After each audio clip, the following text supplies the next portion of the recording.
Well, hello, boys and girls. I'm going to try something a little different. I'm going to try to do a carving video for you. Show you how I do a wood spirit. And I've learned from the Grandmaster, Jordy Johnson. I've also learned from Matt Carves. I've also learned from, just Carve Rob. Several people on the internet, and I've produced oodles and oodles and oodles and oodles of pieces. Thought I'd share a little bit and show you how I do it. I'm going to try to keep everything within focus. This is my first attempt, so bear with me. I've got a piece of cedar here that I found at the lake. This was one piece, if you will.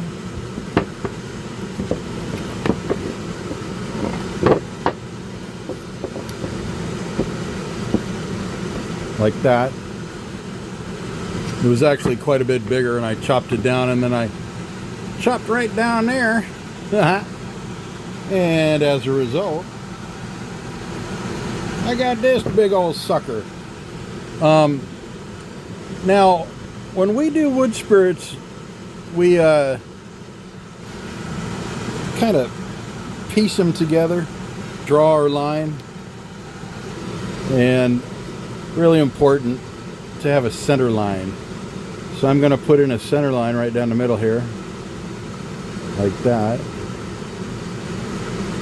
And it doesn't matter that it's on here because you're going to be carving that away over time. And right where this crack is would be a perfect spot, even if the crack wasn't there, for there to be a line for the forehead. So I'm going to put that in. That's going to be our forehead. And then we can do another line down about right here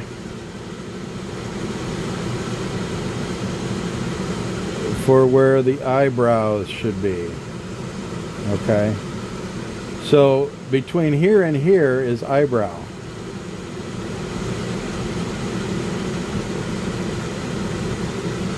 Okay. You're going to have your eyes right about here. But we want to draw in our nose. Okay.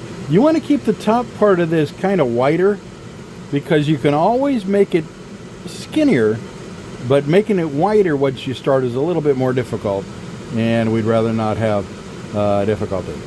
So let's do this. Get that. Get a real... I like big old honking noses. Okay. Big old comical kind of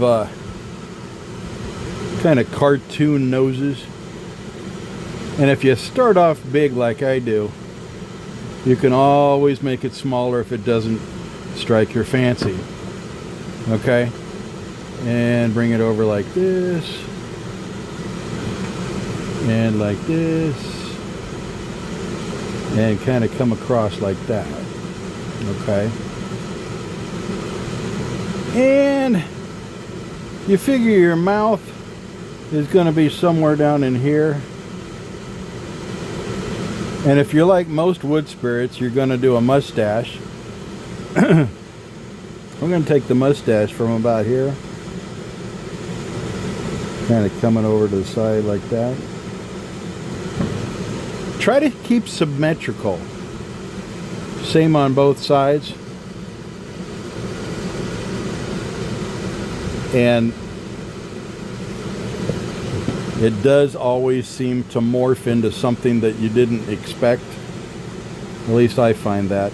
You know how some artists say that you can, that the wood talks to you? Well, by golly, it does. Really kind of weird. Okay, the other part of the mustache would be right about here. And this is just a generalization. When you start carving, you're going to find that like I said, things kind of morph. All right, let's see if that's back. Sorry about this. This is my first attempt. I'm going to try to keep it in camera for you. And put my pen away over here. I'm using a Dremel 4300 with a flex shaft. And currently I have a sanding disc on here, so I want that off. So I'm going to switch that off. I got my little handy dandy wrench right here. Let's get that off of there. You press this button, it locks it up so that when the wrench goes like that, you want to go in the opposite direction, Robert. There you go. It loosens it up, and presto changeo, you can pull it out of there. Now, my favorite discs, like most carvers here on YouTube, are the Cutzel. I've tried others, and for me, the Cutzel just tends to work better, man. They last longer. They dig better, and just overall have better performance. So I spend a little extra money and get the good stuff, the Cutzel.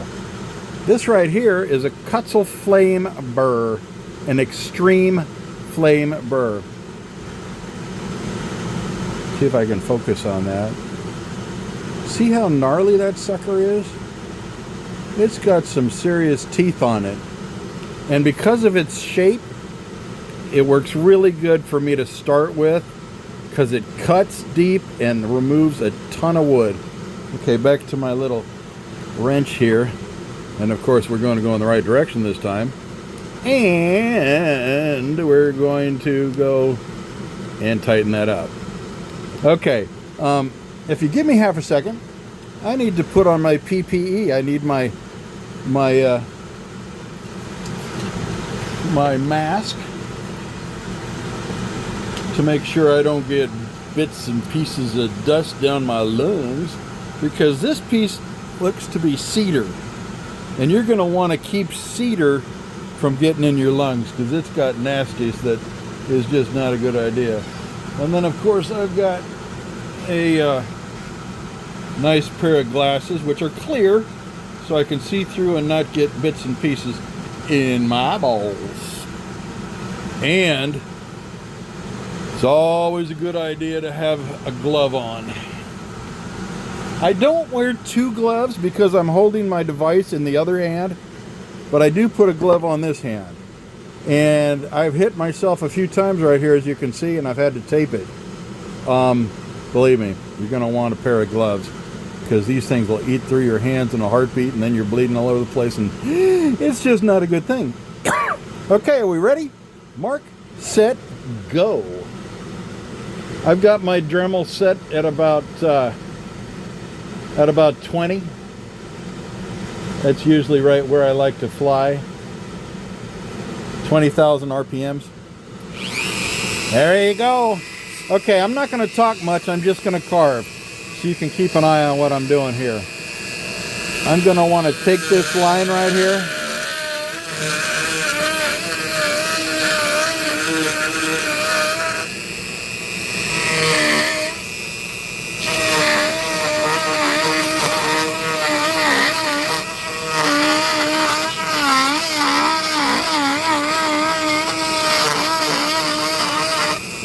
Okay, now I'm going to go upward and make the, get it to kind of slope down that way to make it more of a forehead.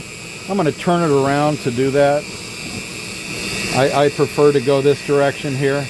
And I kind of go like this with my Dremel, and it works better for me. I can hang on to it better that way.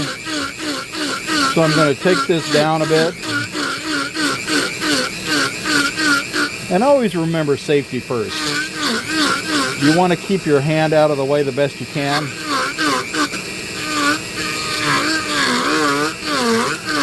Looks like this is, the grain on here is far apart. Or are those cracks? Yeah, those are cracks. Definitely cedar. I can smell it. It's hard. This is nice wood.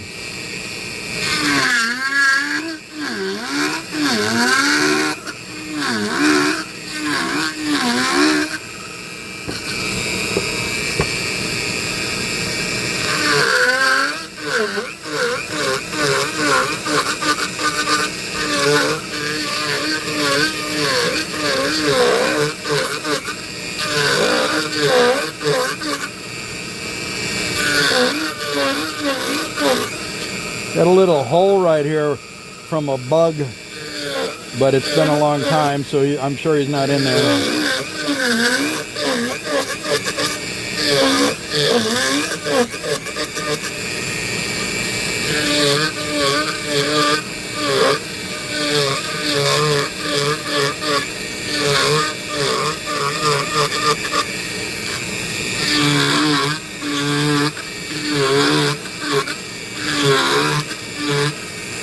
See what I mean about the Cutzel flame burr taking out the wood pretty quickly?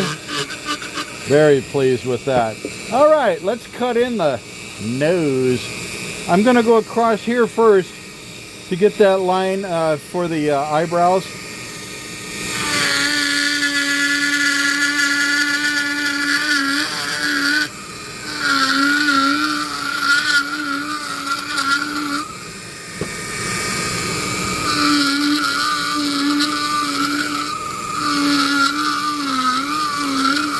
I tend to be heavy-handed. You don't have to go this fast. It might be a good idea not to.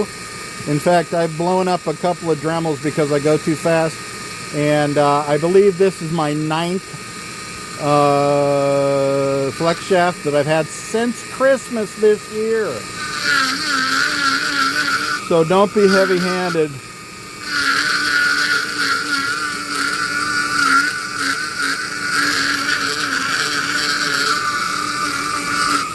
My problem is I tend to be pretty darn impatient. And when you're impatient, you get things blown up. And what I mean by blown up is it, hell, I actually had a Dremel 4300 melt on me. It's got a plastic coating or a rubber coating around it. See how this is kind of rubber coated here.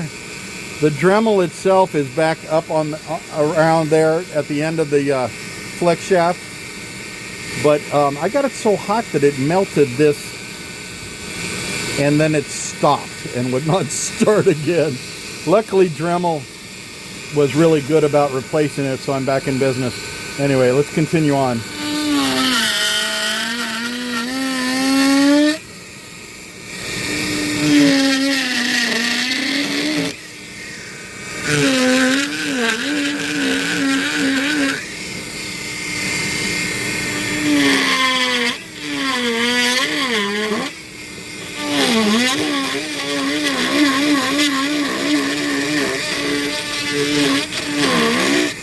If you'll notice, Dremels tend to bounce out of these crevices if you're not careful.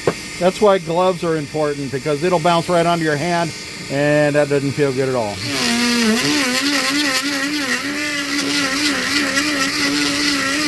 Okay, now that we've got that, we want to flake this away a little bit. I believe Jordy calls it, forget what he calls it. Anyway, you want to get under that. Kind of take that away a little bit.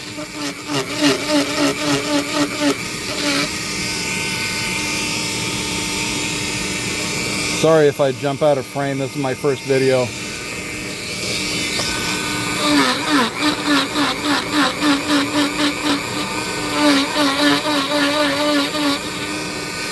You got to figure right here is that you want to do like a cheekbone. So don't take too much of that away. His eye's going to go right there. So keep all that in mind.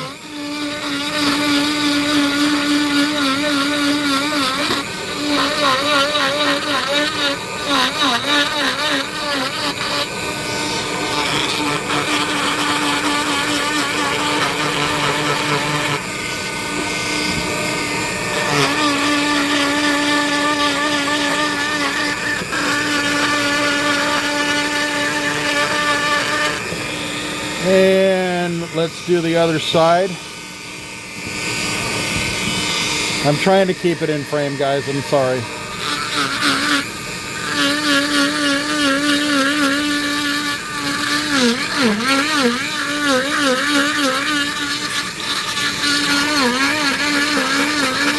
And as far as that line for the mustache, we can always draw it back in. I just drew it on there so you guys could see where I'm going. I really don't need the lines. I've done so many of these. But give you an idea of where I'm going. Now, in order to get this nose to pop and to come off of see how it's pretty flat right now? I'm going to make it so that it stands out more. And the way I do that is I'm going to come right in here and go deep.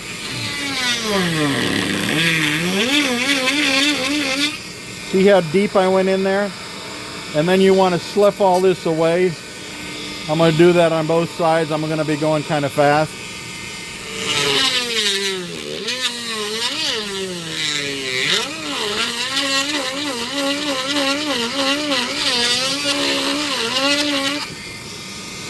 And then underneath really makes it stand out, okay?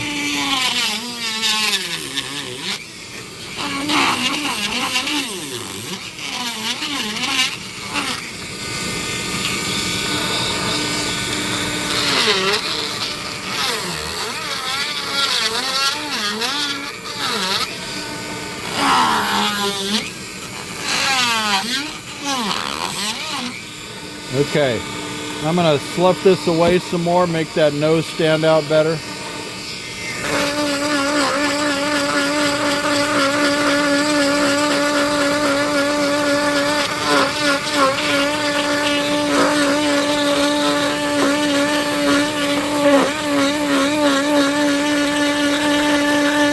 Now these cracks are liable to be a problem in the future because that's liable to crack all the way down. I usually don't do much about that. I just leave it be and let it do its thing. But some carvers would use some glue or something to go down in there to give it more security.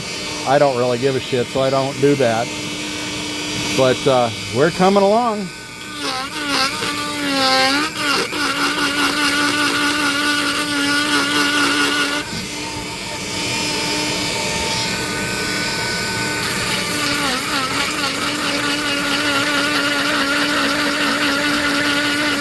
Notice how I'm feathering it away.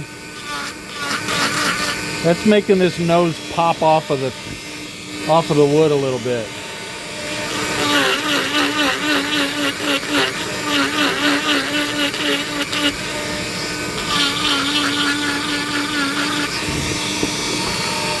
I have an air filtration system to my left.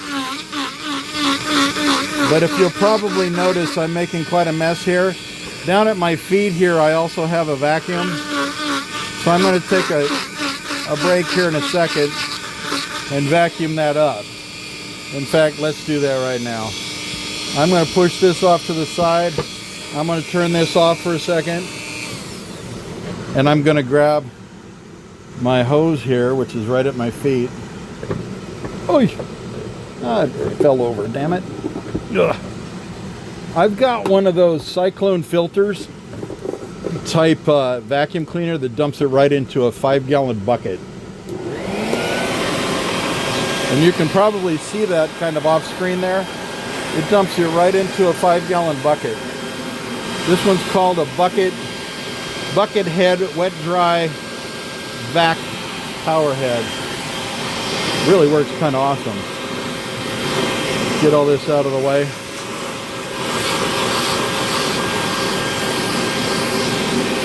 So like I said before, it's really dang important when you're working with cedar. You definitely want to have a mask on because the nasties that are produced from cedar dust is not good for your lungs. No. Anyway, let's see what we can do here. I'm going to get up into the eyebrows a little bit, make this nose pop even more.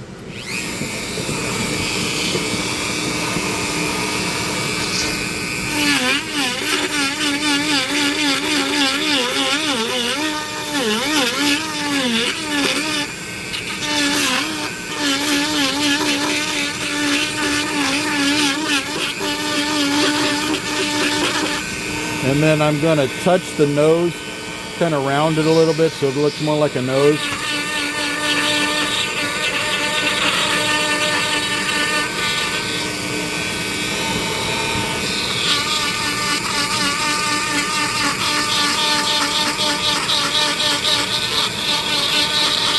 And what you do on one side, you want to do on the other side.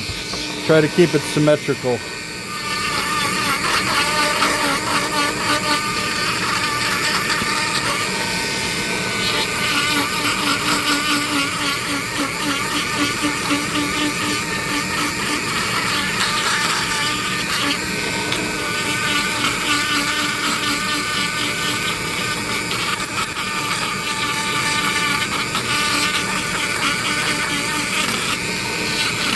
That right there, the big old schnoz.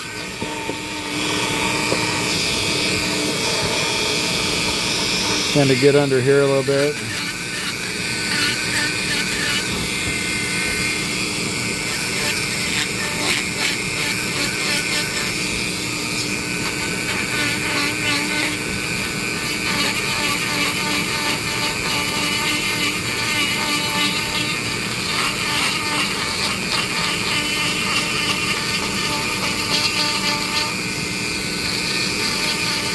Now this technique I have, the way I hold my Dremel, is not for everybody, but it works really well for me. I hold it several different ways, but this I seem to have a lot of control when I do that.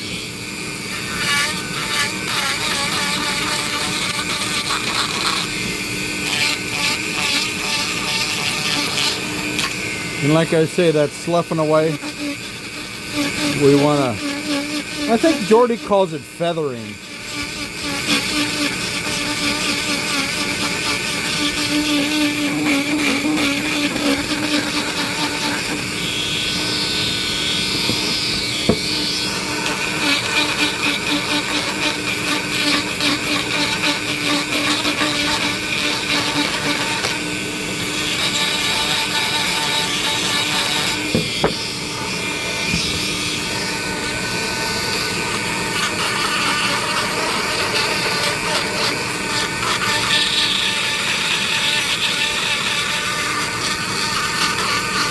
You know, I've had people ask me why I go by Reimer PT. When I was in the Navy,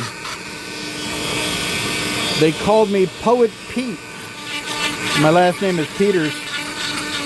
And when I first started to do the internet, way back when I was quite a bit younger, I tried to do Poet PT as my handle, if you will, for the internet, and it was taken, believe it or not. I couldn't believe somebody had it already. So I thought, well, let's see. Reimer, I'm a rhymer. So I put Reimer, and then PT represented Peters. So Reimer PT. And then, like a flippin' idiot, I forgot the H in rhyme, because rhyme is obviously RH. And I thought, screw it, I'm going to go with it. Yeah. So Reimer PT is basically Poet PT. I was on the USS Midway aircraft carrier out of Yokosuka, Japan from 83 until 87. And I would write poetry for the guys, and they would send it to their girlfriends under their name. And I became quite popular because my poetry is pretty good. And the guys were like, hey man, write me a poem. And for a small fee or a trade for something that they had I wanted, we became friends. And lo and behold, I saved a lot of girlfriends, saved a lot of guys from heartbreak by being able to provide with poetry for the boys. Can you imagine how I had to deal with life as Seaman Peters? Oh my God. And it's funny because I didn't even think about it when I went into the Navy. It was just, I wanted to go in the Navy. I wanted to see the world. And, okay, what was my job in the Navy? I was a cook. Get those eyebrows. Oh, that looks pretty good. Okay, I'm going to get that down a little bit more right there.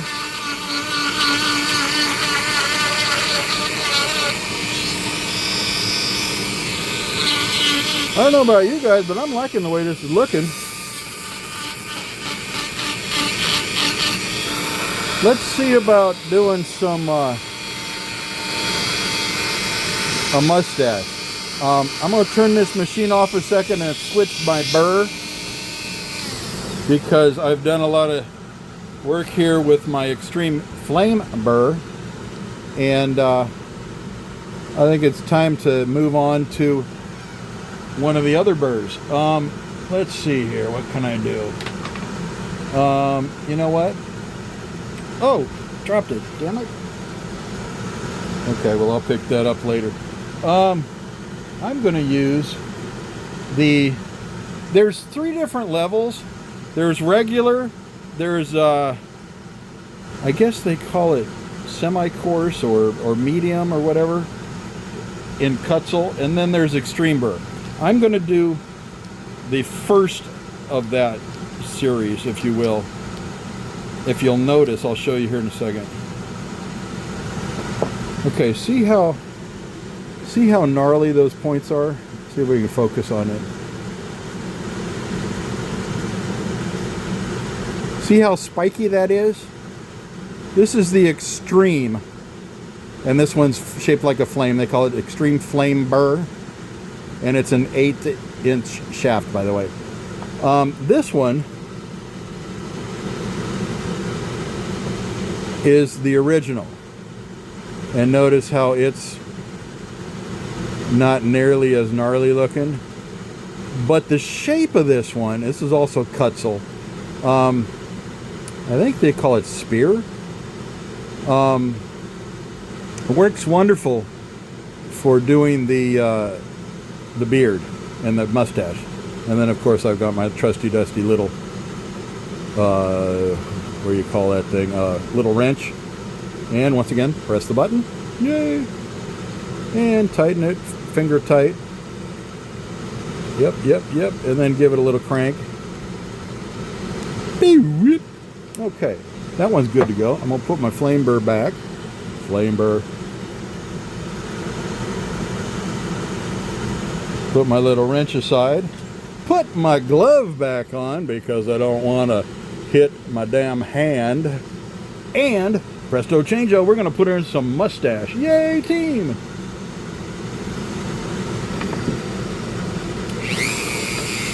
Okay, mustache time.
And then do the same on the other side.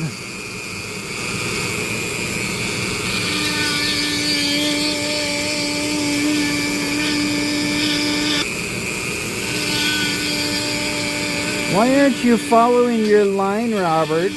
And why is it burning? Well, the line doesn't really matter. That was just reference. And it's burning because I'm pushing too hard and I'm pulling too hard, so it's giving it a burned effect.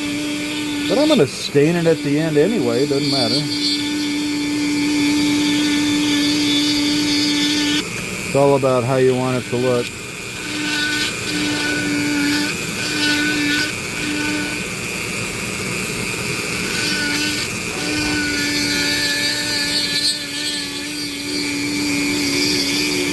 And you can go as fast or as slow on this as you want to. I'm trying to be a little more precise this time. Usually I do this too fast and it looks sometimes a little wonky.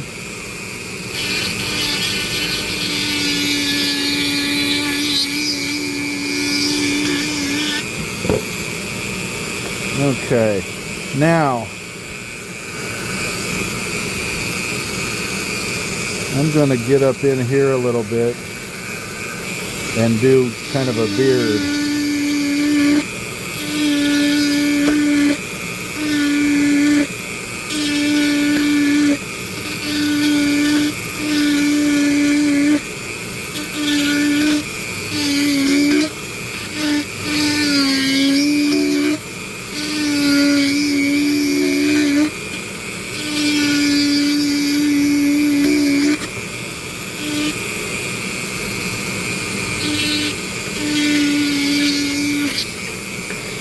See how it popped?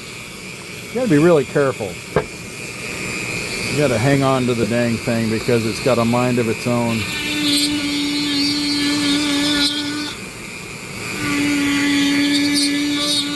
Probably a better idea to wear gloves on both hands. I should, I don't, and the reason I don't is I can't control it as well with gloves on. And I just try to be cautious, and that's dangerous, so don't do that. You should definitely wear, kind of got a little bit of a Jesus look to him. I'm liking it. I'm liking it.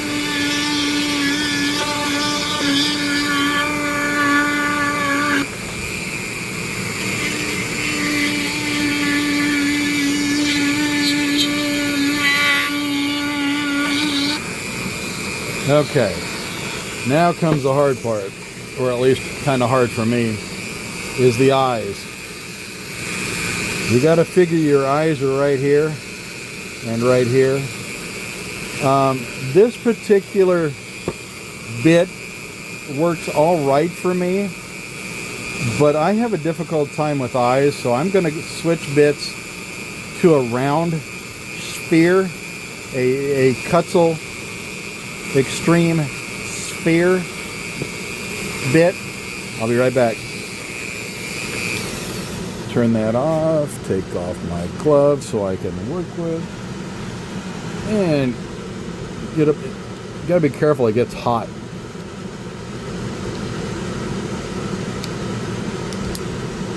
Take that off right there. Okay, let's see what we got here.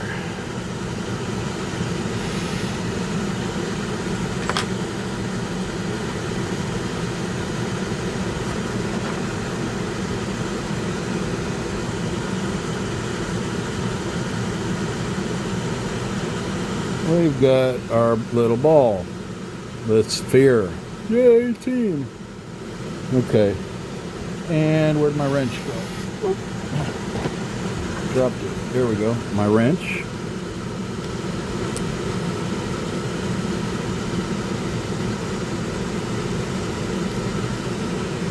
Okay, we're looking at 34 minutes. And I'm nearing the end, guys. So bear with me and we'll be done soon. Doing the eyeballs.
Where'd my, there it is. All right. I don't think he looked half bad.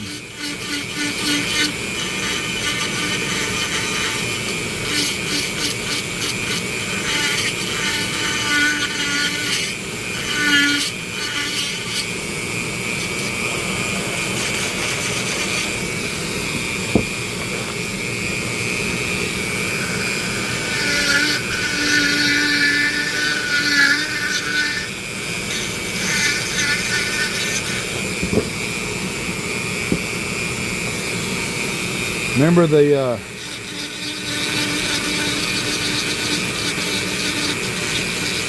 kind of even that out a little bit. You don't want those sharp edges, unless you like that.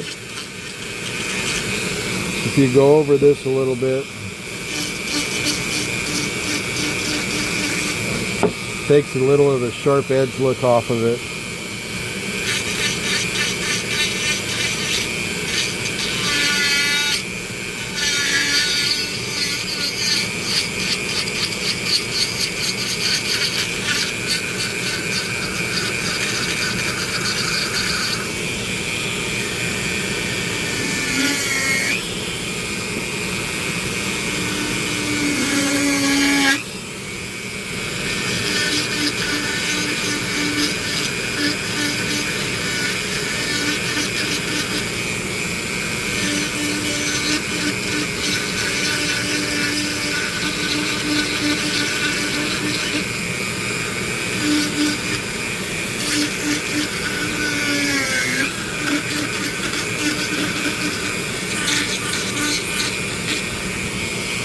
Get down in here and make him a mouth.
All right, now turn that off, brush him down.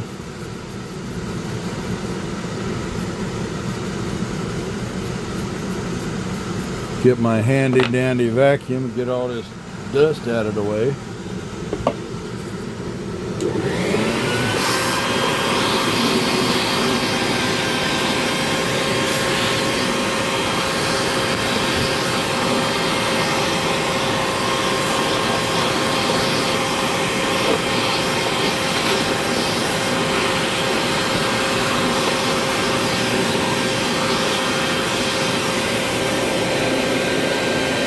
Okay, and give it a quick blast from my other vacuum that I've got in here, which is a shop vac. Ugh.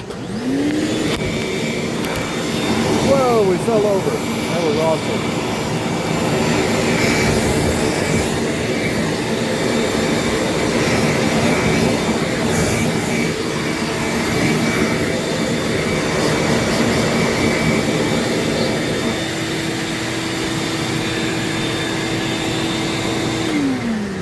Okay, now at this point, am going to do the finalization. I like to paint eyes on my pieces. So, this is my handy dandy box of nail polish. Yes, nail polish. Okay, back in focus. And I am going to paint the eyeballs. Grab me some white over here.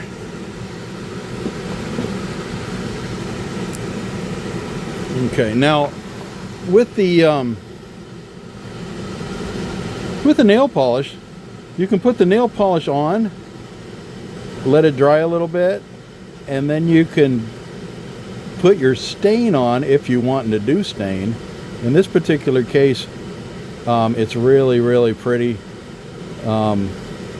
cedar.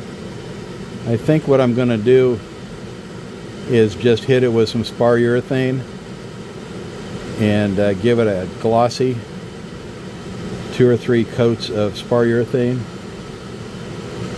and that'll be the end of that. Only because it's cedar, and cedar is such a beautiful wood.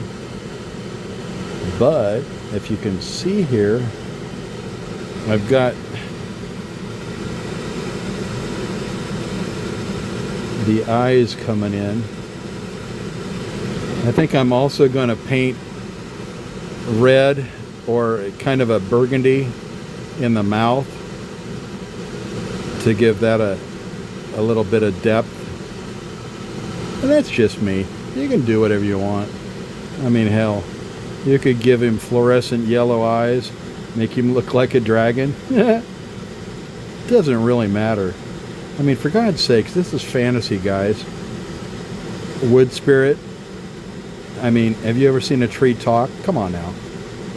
So, anyway, I'm going to finish this up. And like I said, I'm going to hit it with some spar urethane to make it a finished piece. Now, always plus tax ing, always sign your piece, boys and girls. It's so important, it's silly. Sign your piece. And I, boys and girls, am RCP, Robert C. Peters, in the year of 2024. Hey, thanks for watching. I mean, for gosh sakes, 43 minutes. Yay, team!